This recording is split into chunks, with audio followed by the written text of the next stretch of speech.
And then we will dive right in. So, hi, everyone. I'm Melissa Selesky. I am the co-chair of QUALPOR, which is APOR's Qualitative Research Affinity Group. If you were just forwarded this invite from a friend or you saw it on APORnet and you are not a member of QUALPOR, please feel free to private message me in Zoom and we will add you to our membership. It is free to be a member. You can be a member even if you are not an official APOR member. Um, for those of you who haven't been to one of our learning bursts before, learning bursts are hour-long presentations by one or more speakers where we really dive into an educational topic to really help us on techniques or research or analysis in qualitative research. Um, Thank you all so much for being here. And if you'll check your email, we have another learning burst coming up in August, late August as well. So I will now hand it over to Lisa to Oh, introduce our speaker.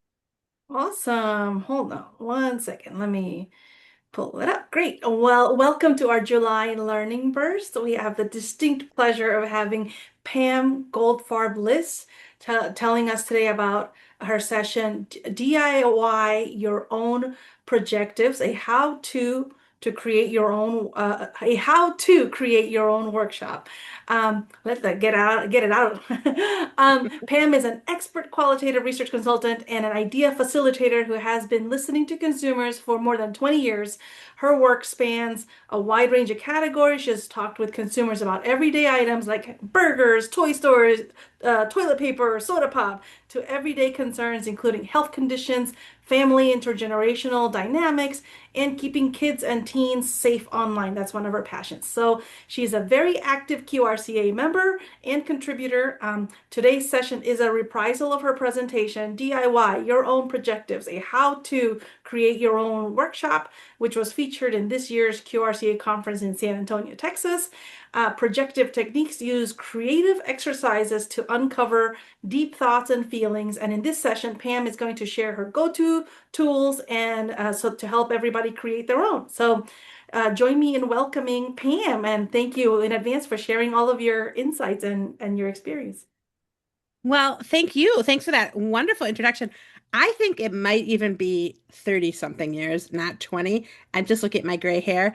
And also the fact that I knew Romper Room. But anyway, but it's been a while and I am I'm one of those like moderators who use creativity to save time in focus groups to get deeper. I saw some joke about about moderators going deep and probing as it's a little X-rated, but that's referring to these techniques. Just so you know, you can get deeper with projectives, and I'll explain that a little bit more. I've also been a trainer at Riva and helped people create their own projectives, and it's remarkably fun to do. So that's what this presentation is all about. And I understand from Melissa that some of you get to do some creative things in your session. Some of you ask more direct questions. I am happy, like the no question is a bad question. So feel free to ask me anything. I will answer. All right. So the basics. What are projective exercises? Why should you use them? You know, these are really basically to go deeper and understand a rationale behind something. What are your reasons why, for instance, is a much easier way of asking why, like you're going to go more to, but sometimes people can't say why because they just don't know, especially uncomfortable like topics.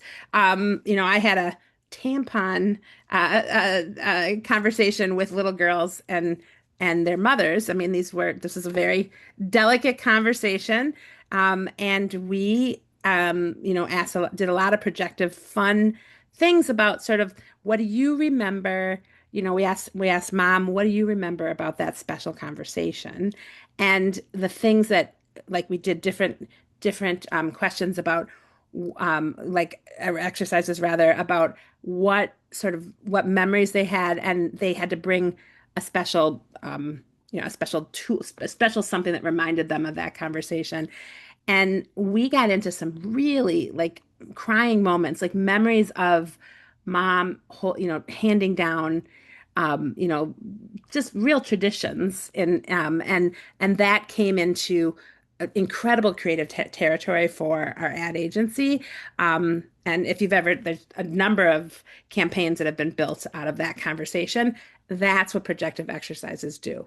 It's giving them an object to focus on rather than directly asking the question. It's though just offering creative ways to express themselves in a way that might just be easier to talk about than just why did you do this? Or, what did you tell your child about tampons? Is a hard, that's just a hard question to ask, especially answer rather, especially if you know, if you're facing that overwhelming, overwhelming task of handing that down to your daughter. And it's a really wonderful opportunity to make it personal and share that with each other. So, all right. I've had people crying with me too. Um, Sometimes when I teach at REVA with Market Research Institute, which teaches moderating courses, I'm told I have to call them interventions. Interventions, projectives, it's all the same thing. They're just basically a way to sort of to go deeper. And so as a rule, I limit these to two projective exercises per, a 60 or 90-minute interview because oftentimes these exercises take time and there's only so deep that people are going to go. I set them up super quickly. I don't add a lot of rules to this. I keep it wide open. Super important because the more wide open you are, the more creative you can get. Just so you know, with the chats, I'm not going to be able to monitor all them. So maybe, Lisa, you could help me if there's a question that comes through. Thank you. So when you're setting it up, just in one sentence, it shouldn't be long, and it should offer a lot of room for different interpretations because the beauty comes out in the interpretations that your respondents give you. So that's part of the beauty is if you give them a really broad setup, you're going to get much more fruitful responses. The instructions should be clear and short, like I said, with time for them to answer. If you're going to give them a large writing assignment, it is not something you want to do in a focus group. Trust me, I've done it before. That is a beginner's thing that nobody wants to do again. And then give them tons of time to debrief so that everybody can share what they did. If you're in a focus group, obviously, the more people, the more time it's going to take to debrief. So that's why you only want to do one or two, but the most two projective exercises. And the biggest thing when you're setting it up is there's no wrong or right answers. Just be creative. And sometimes people get overwhelmed with creative, and I got some ideas for you guys on that one as well. But don't make it intimidating. Make it as easy as possible to answer. And just have fun with it is basically my attitude. And I would highly recommend that you all do the same thing. Just have fun with it and be who you are. Just be authentic. That's all that matters. I always give different ways to answer things too. And we'll get into that in a second. And I don't know why it's not moving. Here we go. So basically the differences of projectives, the reason why projective techniques are so important is it allows people to tell more of their story than what is, why I just asked Lisa earlier when we were starting out, when we were just waiting, I asked her about why she hyphenated. We could have done a whole projective exercise on hyphenating and your name versus not changing your name versus making your name your middle name, your maiden name, your middle name rather. And there's lots of different things that you could do about a conversation. You can get tons of stories about why you decided to do things. That's what a projective is. And it makes the discussion free. It offers lots of ways to connect with your respondent as well. And also to understand context in a greater way. And that's the whole purpose, right, of a focus group, is to understand the context of why people are doing the things that they're doing. It's such rich, fertile ground for your client as well to learn more. And that's the beauty of it. Just so many more insights when you do a projective But again, you can't do this too often in a focus group, in a 60 or 90-minute conversation. All right. I don't know. I'm having problems changing this. Um, biggest watch out is, as I said earlier, not everyone likes to be creative. Does not compute for me because I love to be creative. But you have to give people room to have fun with it. And if you can see sometimes I've had people just break out into a sweat because they're gonna get creative and they're really nervous about it. And I spend a lot of time with those people just saying, Fred, you got this. I know you can do this. This is if you just want to write something down, maybe 2 or 3 words, that's enough for me. And then I'll talk to you about the story that you have probably behind those 2 or 3 words. Just be ready to talk to me about what you did. Or if you just want to draw a stick figure for the collage and then, title it something, that's enough for me too. I always have a workaround for people like Fred, the not creative person. And the biggest thing for me is I set the low bar for that person, and just that there's like, nobody's a Picasso here. I use that a lot. Even Picasso wasn't a Picasso. If you've seen, some of the stuff that he's done, the Cubism was, for a reason. And so nothing's perfect, and I don't expect you to be perfect. I always set a time limit because there are people in this world that will perfect, perfect, perfect, and it takes forever. I learned the hard way. I had a project once with designers, and we're trying to invent a new packaging. And don't ever do a collage with a with designers. Just don't. They have them bring it as homework. They take forever and they're perfecting and they get really mad when you cut them off. So there's some people that you need to just say, look, you got 5 minutes to do this, go. And most people will do it. And if they're not willing to do it, they're so afraid. I always have another go. So if somebody doesn't like to do a collage, something I do a lot as a technique, and we'll talk more about different projectives I've done. Um, I just say, okay, just get 3 pictures and put them on a piece of paper. That's all. That's what a collage is. That's enough for me. And title each one. And you simplify it. I just simplify it. Or just write me 3 words. That's fine too. It's the same thing. It's just simplifying it. And just there are people that just are so afraid. And if you just simplify it and just give them room to be who they are, they oftentimes are the ones that come up with the best stuff. I had a project for actually it was for Bath and Body Works, and it was on holiday gifts, and and we had men and women in this, and I had one gentleman who was in his 30s and was just not a creative guy, and I wanted him to do collages about, who he was giving and who was he going to be shopping at Bath and Body Works for, and what kind of gifts they like. Thinking about one person, and he just had a really really hard time doing that sort of that exercise. And I said, how about you just write a letter to that person, make and tell me why you bought that person, what you bought them, and what they mean to you. And it was beautiful what he wrote. It was absolutely beautiful. And he was so happy that I gave him a workaround.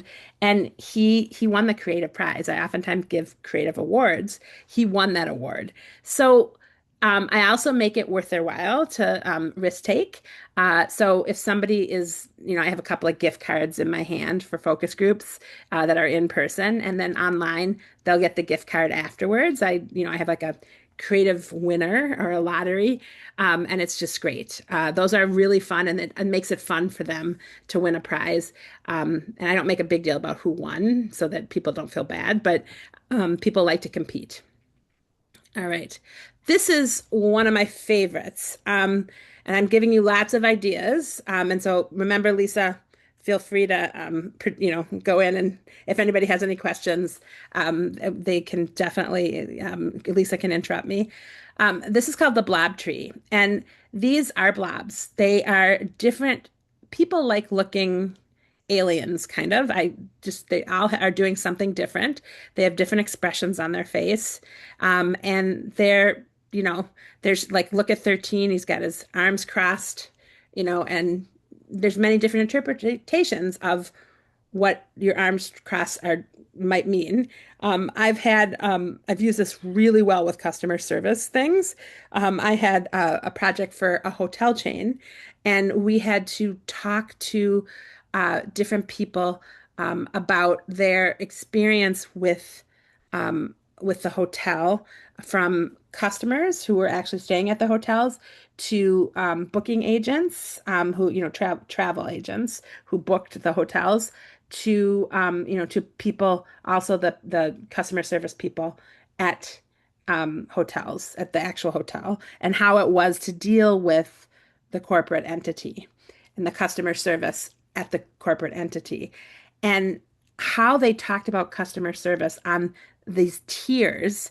I asked them to say, pick one blob that represents how you feel today about this hotel chain, and your experiences with this hotel chain, and pick another blob about how you want to feel in the future.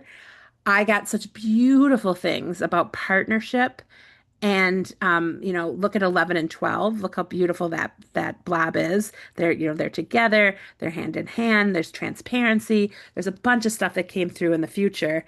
And then, and 16 is another one that a lot of people picked out about, piggybacking on my ideas, giving me, giving me lots of incentives to help me when I get there, and help me feel more comfortable.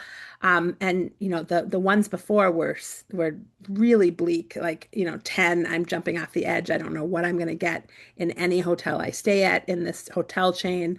There were lots of things that the before and after scenario works really well with the blobs. And like they personify these blobs. It's beautiful. I also did an employee, like, just how are we doing here, with a big accounting firm, and we did the before and after again with these blobs. It was such a beautiful, what they want out of a work situation, scenario, and these are just prompts for people to talk about the same question. If I asked, what do you think? What do you think is happening to tell me about your experiences today at blah blah blah accounting firm, and then tell me about what you wish would happen. I wouldn't get the same sort of depth as they give in what's going on here. Like, look at 14, he's falling, and 19's trying to save him. How beautiful is that, right? Like there's all these scenarios that you can give with these blobs, that people just really go off. There's a lot of versions of the blobs. If you look on blobtree.com, some of them may not be appropriate.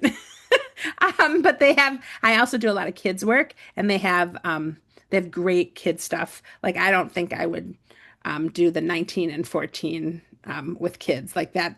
He's falling off of a tree. That could add some nightmares for kids. So you can look at different blob trees. They're really wonderful. And this is just a great exercise.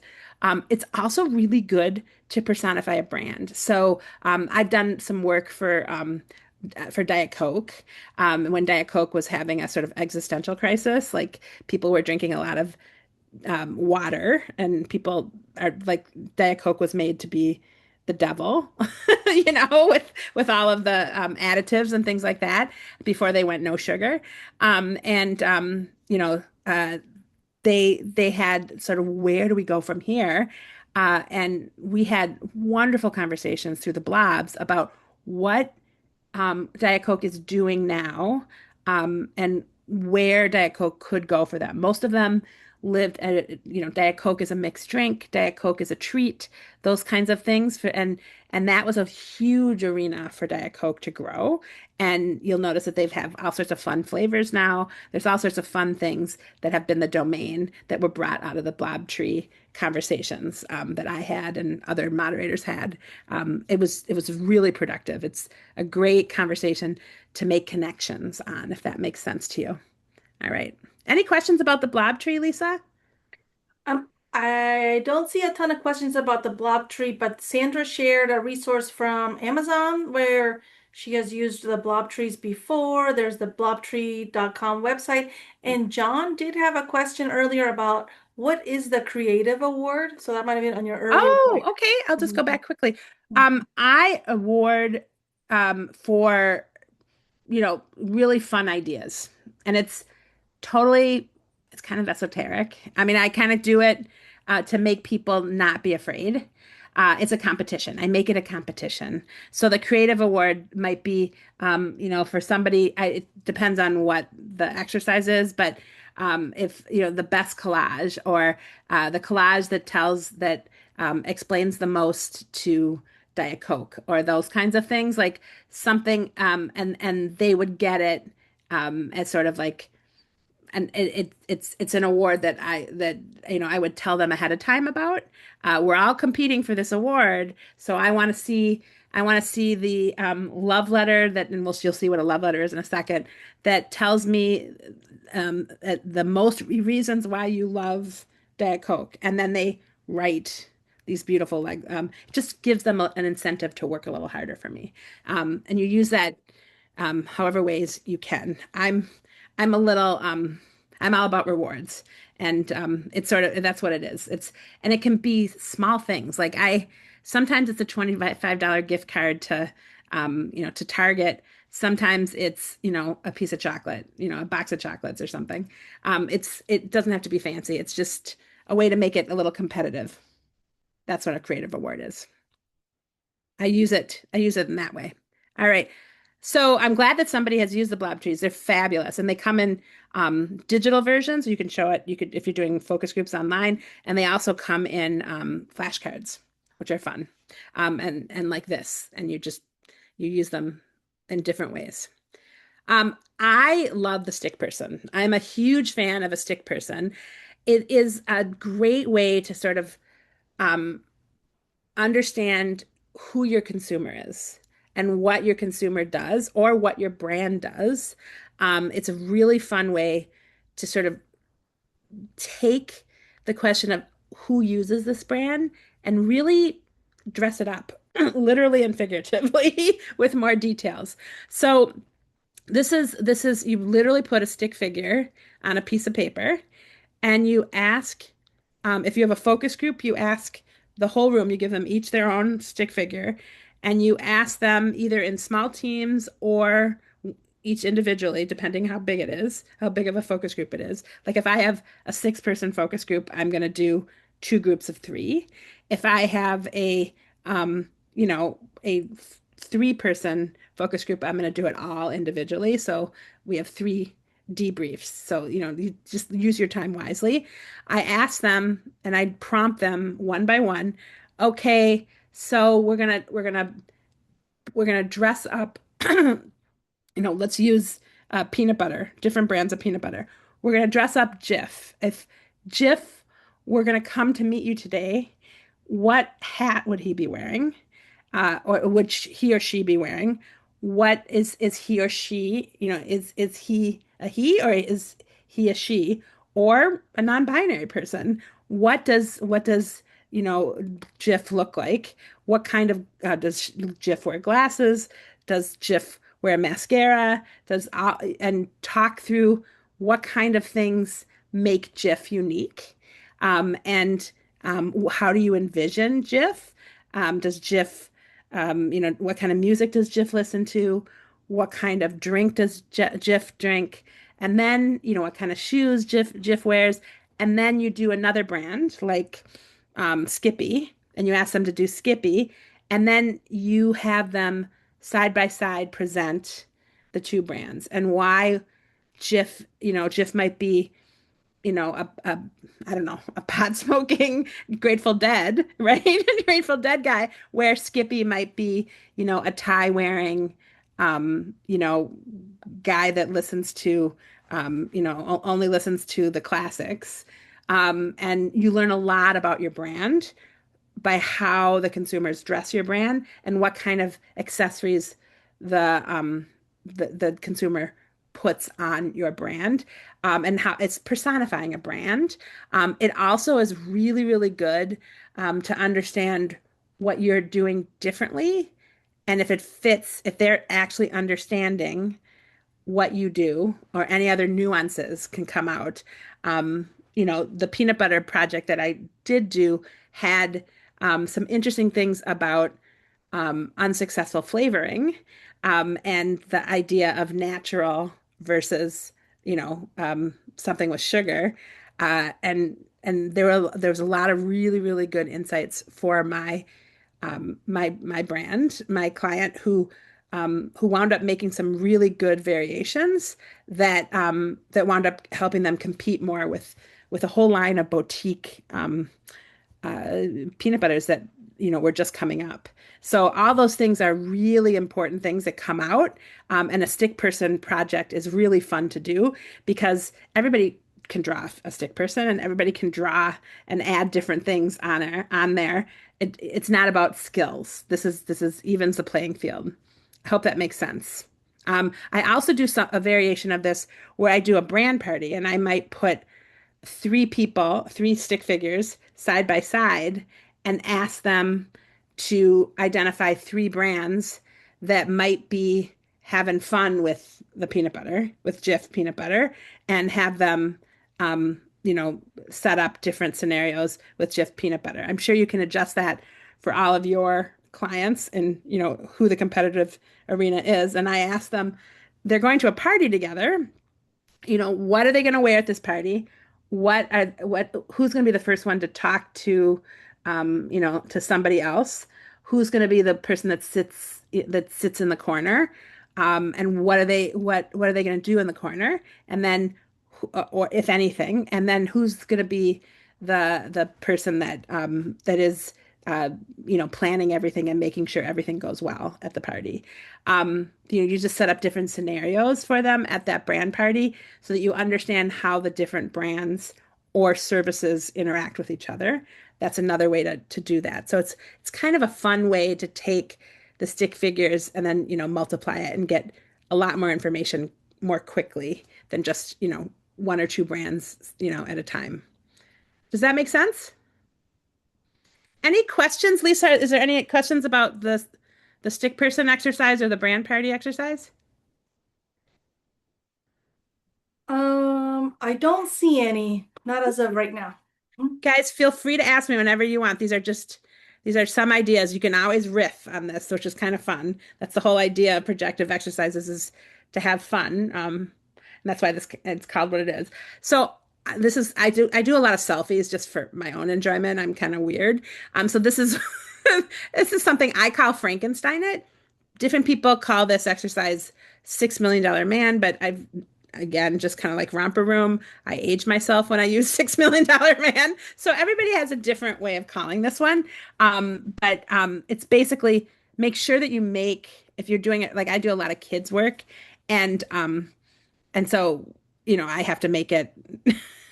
I have to make it more relevant to kids. And most people know what Frankenstein is, but younger kids do not.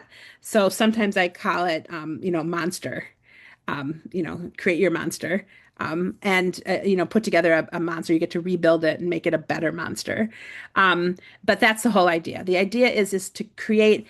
After I show a lot of what I do, and I'm sure you all do this too. Is I test concepts. So new ideas or new ads or things that are just ideas, and I or new packages, that kind of stuff. And I basically at the end of a focus group, I have if there's more than three or more, I have them.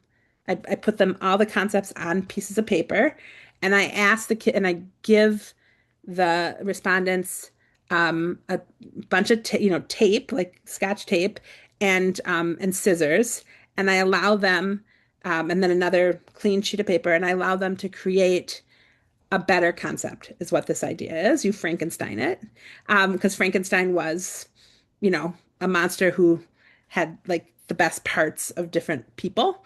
I think he technically grave robbed. I don't know I can't remember the story anymore of Dr. Frankenstein, but anyway, so that's kind of the idea is that you take the best of the concepts and you make a better concept. So just out of curiosity, how many of you guys, if you all know $6 Million Man, the TV show, and when it ran? Ken looks like he knows. He's about ready to say something. Okay, unmute yourself. I don't know when it ran though, Oh, okay. or and I Dave didn't know Austin, the a man barely alive. There you got. John's got it. That's the start. Okay. 75, 76. Yep, that's when it started. Yep, and it went through 82. I'm old. Okay. Do you all remember his female counterpart? The Bionic Woman. Yeah, what was her name? Sorry. What was the character's name? I'll allow first name. I'm gonna just JB. Yay, you Jamie. got it. Way to go. Good job, Abby. Thank you. Abigail, sorry. My daughter's name is Abigail and we call her Abby, so I don't know if you're an Abby. And look at she hyphenates her name too. Look at that. All right. So that's you have to make it pop culture and obviously we all know who the $6 million man is. So I would have probably done it for this group, but I'm much more selective nowadays about who gets the $6 million man one, and sometimes even Frankenstein because people don't understand. So you have to make projective exercises, relevant to the people that you're talking to with the title. But the idea is creating a best of concept. I did this for a laundry client, and it was when they just started doing sort of that fragrance free formula, and they were kind of scared because a lot of people do their laundry so that it smells good. And there's also a ton of people who are really allergic to fragrance in laundry soap. And this particular client was trying to say that you get the best of both worlds and you're able to clean your clothes effectively, and they will be clean. They just won't smell. That they'll be free of fragrance and dye and the things that make people allergic. And they wanted to make it as mass market as possible. And so I had they had three different, actually there were six, there was a lot more. There were six different concepts of how to say the same thing about fragrance free, say different things and that matter differently. And I had the respondents put together the best of, and uniquely, and this has not happened in a long time, but I had six different focus groups, and all six put together the same concepts and combined this almost exactly the same wording that they wanted fragrance and dye free. That was the most important thing to this audience because it said that it was, and that it said that it still cleaned effectively, but that these two things were gone. And those two things are not important to them, but they are important to people that are allergic. And so it was really interesting how that exercise made it super clear to the client that what matters to the consumers, and that it was almost exactly. And they had a written concept with tons of creative domain talked about when we debriefed this, and the clients were so happy with this exercise. All right. Has anybody done Mad Libs? Am I dating myself again? This is again about pop culture. You got to make sure people know. I mean, my kid did. Okay, my kid did Mad Libs and she's 17, but it might be just because she had older parents. But Mad Libs are those, basically, they have an open phrase using adjectives and names, it's very specific what you need, adverbs, things like that. And they create a narrative. And so I use this when I want to kind of understand what's needed in a new product, sort of exploratory when you're early stage, and keep it into a narrative that the client wants to understand. You can sort of keep it small. And I use the blanks as sort of prompts. And the nice thing about Mad Libs is you can specifically say what you're looking for, adjectives or adverbs or nouns. All those things are you can sort of form the narrative and what specifically they want to know, into a Mad Lib. And it guides participants through what specific insights the client wants. It's really cool. And it starts the conversation. I usually do a Mad Lib in the beginning of a focus group when I'm starting to explore the domain for a new product so that we can sort of tailor and have plenty of time to debrief, because Mad Libs are usually super rich if you're doing 2 or 3 sentences with all these prompts, so that you can understand a full narrative and you give the client tons of context through that exercise. So I highly recommend it. It's also super fun to do in online communities and like the first or second day of an online community, because again, it starts the narrative and it helps the client understand who and what they need to know and what is important to them in a new product, or in, what's any form of new, like exploratory. It gives them a very defined narrative. I hope I made that clear. This is a little more complicated, but it's super fun to do, and it identifies their pain points, which is really important when you're looking at new product development, and their ideals. So you understand both, and again, super powerful when you're doing exploratory for new products. In any sort of development arena. That's the Mad Libs are really great. It's a really, really great exercise. Any questions about the Mad Libs? All right, super fun. This is one of my favorites. Don't do it with kids. I have a funny story about that. But I have usually at the end of a project, if I'm doing an online community where people have time, or I would do it in the like as a homework assignment if I'm doing a live group where people have to talk about good things about a brand and bad things about a brand. Okay. So I love it. It really helps sort of identify strengths and weaknesses. I love to do this. I don't do a lot of political work, but this would be a fun one to do in political as well. Like, the being a Democrat, I would love to know, being like some sort of political, that'd be super fun too. But again, I don't do that, but it's really good at understanding strengths and weaknesses. And you have them write, either it's their decision. You say, okay, so now, brand X wants to know, it's time to either tell brand X how much you love them and what they're doing that you love about them, or it's time to break up with them. If you're not loving them, break up with them and tell them why. And people write, they have so much fun with this. They write really, really funny love letters, like, you're just not doing it for me anymore. I've had just really funny things, and I've done it for yogurt. I've done it for toilet paper. I've done it for hotel chains. I've done it for, it's a really fun way to, especially for your client, to feel, to feel their pain and what's going on, or their love for them, for their client, for their brand. I just did it for anxious cats, and they wrote a love letter or a Dear John letter to their cat, their anxious cat. And there were a lot of people that talked about how frustrated they were with their cat's behavior, and they, it makes them, they have to run on tippy toes around them because they never know how their anxious cat's going to react to them. There's all sorts of sad stories come out of it. Or, I love you dearly and I just want to make your life more comfortable. And so there was just, it's a beautiful way to express themselves. I get a ton of compliments on this one. Anyway, so highly recommend it for brand development, for customer service, for strengths, weaknesses, and opportunities analysis, and threats. If you ever do SWOT, it's great. Any questions about this one?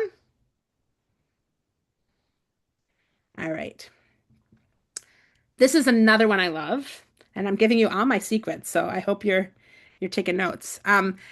So 3 wishes for a genie. This is usually something I close with, but when I did an aisle reinvention, which if you guys have ever done that, when you go, I did it for cold allergies, and you go and meet somebody in store, and you have them look at sort of the aisles and what's working, what's not working.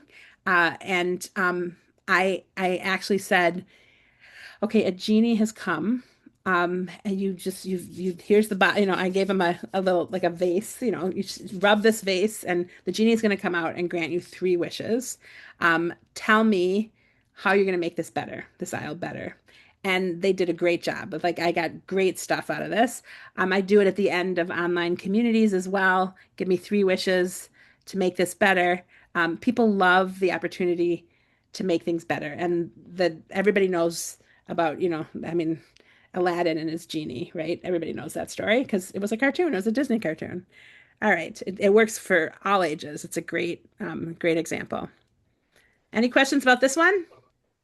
There is a question from Victoria on the previous one about what was the story for not conducting the love letter projective with children? Oh, thank you. Oh, I forgot that one. Oh my gosh, that was really funny. So there's this boy was doing kids. They were tween kids. So I thought that the love letter was okay. 8 to 12 years old. And he was, I think he just was one of those kids that was like a naysayer, but he was really funny. This just adorable kid. He goes, I am 8. I don't date. It was really cute. So there's always something, right? But he really resented my asking him to break up or to write a love letter. He wasn't playing with me. Everybody else played with me at that age group, but not him. All right. Shark Tank is really fun, especially if you have a playful group. I wouldn't do it for like a medical research. I wouldn't do it for anything where it's like more serious. I focus more on sort of how to make something better or develop something new in this. And it's just like the TV show. And what I do is I have them, I usually having seen lots of concepts. It's sort of, I use it in the same way I would use Frankenstein in a way. So basically I have them see a bunch of concepts before so that I'm planting the seed. They understand new ideas or ads, something that they've seen lots of versions of.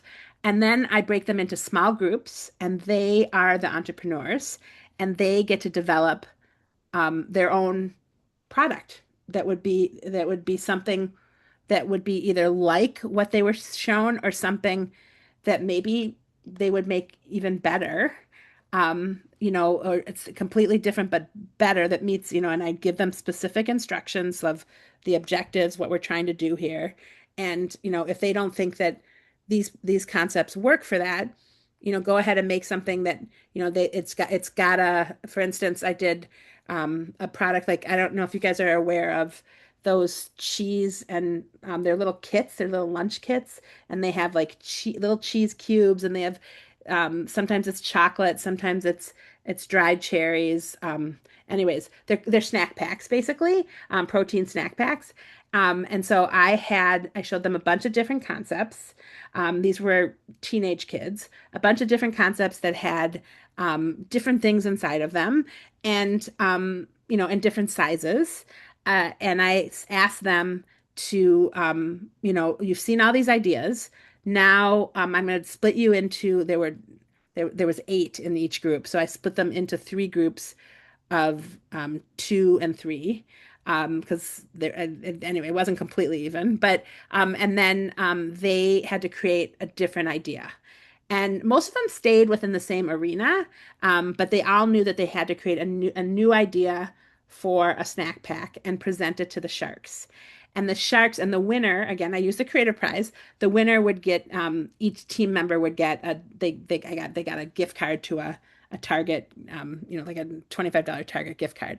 And the teenagers were so good. They came up with some really, really cool ideas of snack packs, including that this particular client had, it's Horizon Organic, had cheese and chocolate, which was not on the agenda for them before. And they did cheese and chocolate chunks, and it was not just dark chocolate, but milk chocolate. And then they wound up presenting these ideas to their parents, and their parents gave feedback. Sometimes I use the client as the sharks. The parents were the sharks because the parents are waiting in the waiting room anyway. And we had really, really good feedback about what makes a product useful to them, why, protein was super important. And then also just the idea of giving them something small that's sweet so that they were able to sort of get that snack, that treat in the snack, but not too much. And it was still an energizing piece that they could be portable in the packaging. So super cool. We got great ideas from it.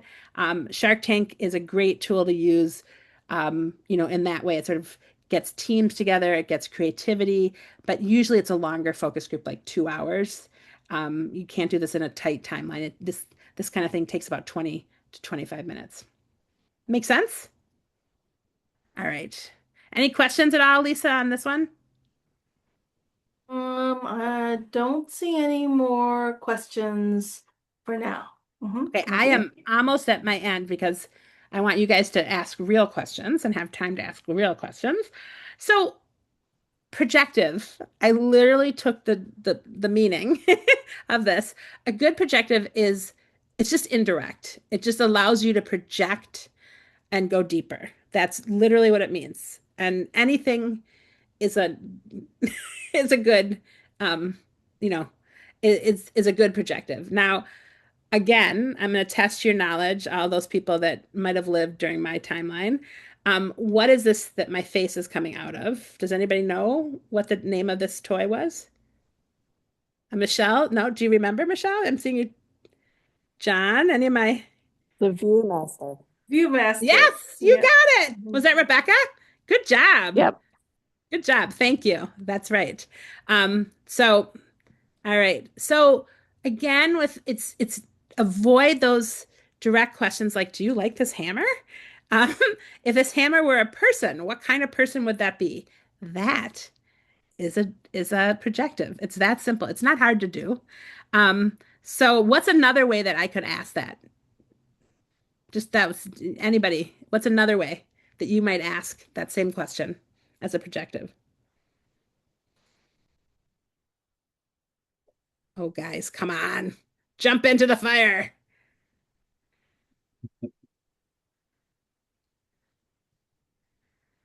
Oh my gosh. Okay, well, you can think about it and come back to me. You can put it inside of put your ideas. You don't know how, I'm not going to put you out. You can put it inside of the chat. I'm happy to allow you all to put it inside of the chat. And Lisa can share whatever you said. Anyone's putting it inside the chat? We have a great one from Michael. Which tool would be friends with the hammer? I love that. That's a projective. Michael, you did a projective. Mhm. Guys, it's that simple. That's a projective. You just DIY'd your own projective, Michael. If I had a Target card to give you, I would give you a Target gift card. That is a creative prize winning tool. Thank you. Good job. All those guys, and did you see how nobody wanted to say it out loud and I just put it onto the chat? Did you see that? That was a workaround. See? We all can do it. There's lots of ways to make people feel comfortable. So, just the really big thing is I'm giving you sort of the anatomy of how it works. A projective usually has something that's relatable. I talked about the $6 Million Man, that's a TV show, but it could easily be Frankenstein, which is a popular book. Or I use Shark Tank. It's a game, There's lots of, Mad Libs is also popular. There's lots of different ways you could use tons of things that people know. Crazy Eights, there's lots of different things lots of games that you could use. Make sure it's just well known. And then also simplify the learning objectives so that it's easy to connect with it into a story. Make it simple. Just make it really, really simple and make it fun and give tons of room to be creative. That hammer one was a perfect example because there's lots of different ways that hammer could, hammer it in, so to speak. All right. And you got one more Yeah. from John. What sport would this hammer play? I love that. Football? All right, I love that. That's great. So really it's important to think about the learning objectives. I want to say that right out. You're going to take the learning objectives, you're going to make it relatable with a show, a song, a book, something that is in pop culture that your target audience would know. Like, obviously, I do a lot of kids work. I'm not talking about the $6 Million Man because anybody younger than 40 doesn't know what the $6 Million Man was, or Steve Austin, or Jamie. I forgot Jamie Summers, and then keep the instructions simple and insert fun. I am naturally like I don't take anything seriously, but like, obviously if you're doing medical research, you're going to use a different kind of projective, but you can still use projectives. I've done work with cancer patients, and I have them, write a letter to their younger self. That is a beautiful way to start. It's a beautiful homework assignment to start a conversation with somebody that's, undergoing cancer treatment. What do I wish I would have known? It's a great way to sort of unpack lots of things that are hard to unpack about cancer. And there's lots of different things that you can do, but think about your audience. Make sure that, it's the tone is appropriate. So I think, these are some starter ideas as you start to create your own. Rip off a popular game. You can use a nursery rhyme. Even a nursery rhyme works. I personally love TV and songs. That's my personal favorite thing to do. There's lots of things that kids do for homework assignments. Look at your kids' worksheets. There's lots of really, I mean, teachers are super creative. And just do something ambiguous if you're going to do an art project of any kind so that, again, nobody's a Picasso kind of idea. All right. Well, that's me. Please feel free to email me. I also have like a cheat sheet that I'm happy to share to inspire you to DIY your own projectives. Next to me is the woman who created this fun presentation, Andrea Martin. If you need anybody, I'm the one that wrote it, but she is the artist that made it fun. So if anybody needs help with research design, she's my go-to. She's really fun to work with. So anyways, feel free to contact me, or I love linking in with people. It's my favorite thing is to see how popular I am. So feel free to link in with me. And I'm going to stop the share, and hopefully everybody got my email, pam@litbrains.com. And we have a couple of minutes. I'm happy to stay as late as you want if you have any questions. Yeah, and if you have any questions, just come off mute and let's have a conversation, guys. Pam, I'm a political researcher. This is John. You were God bless you. You were mentioning an interest in political stuff. So give me a short brief on like what you would do, how you would put these methods to work in a political context. I would love to see them do a love letter and a Dear John. Especially, I'm going to come clean. I'm a Democrat, but like, I would want to see, uh, the party and to understand what people are people ready to break up with the party, or are people happy with the party, and understand that and start that conversation from there. I would make that a homework. That would be a fun homework to start. I might do a pluses and minus kind of activity, which is really fun. So there's lots of fun things to do with politics, but you have to have a willing client, and I think that a lot of times they're a little hard to make willing to have fun. But I would do the love letter, Dear John. I think that would be a really fun one to do, or the stick figure where they're talking about either party. Right. Okay. Hi, Pam. This was such a great session. I guess my question would be, if you have any more examples about these projectives when they're more serious topics, like the one you mentioned about cancer patients. 'Cause, where the research I do is focused a lot on workplace issues, so everything from like wage theft to horrible working conditions to like sexual harassment and intimate partner violence. So I don't know if you have any ideas that would maybe were could speak to some of those like really serious issues. Yeah, the intimate partner thing would be a real hard one. I did Yeah. I did something similar where I had them do uh well, and that's not appropriate because I had them do like a what if Yeah. scenario, but that would with intimate partners that would be I mean Yeah. I mean, I know that yeah, would be really hard, but yeah, that would be really hard. I guess I would have to talk to you about objectives, and I'm happy to, you've got my yeah. email, I hope, Michael. Yeah, for I'm sure. happy to, depending on the objective, there's things that you Hmm. can do.